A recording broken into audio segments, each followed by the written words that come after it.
Assalamualaikum warahmatullahi wabarakatuh. Hari ini 2 bulan Disember.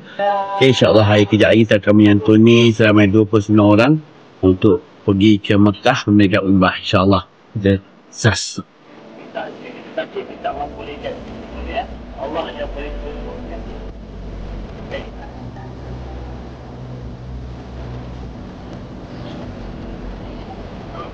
Macam kita kata minum air zam-zam sepuas-puas.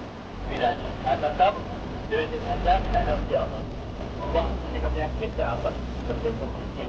Kalau kita ni nak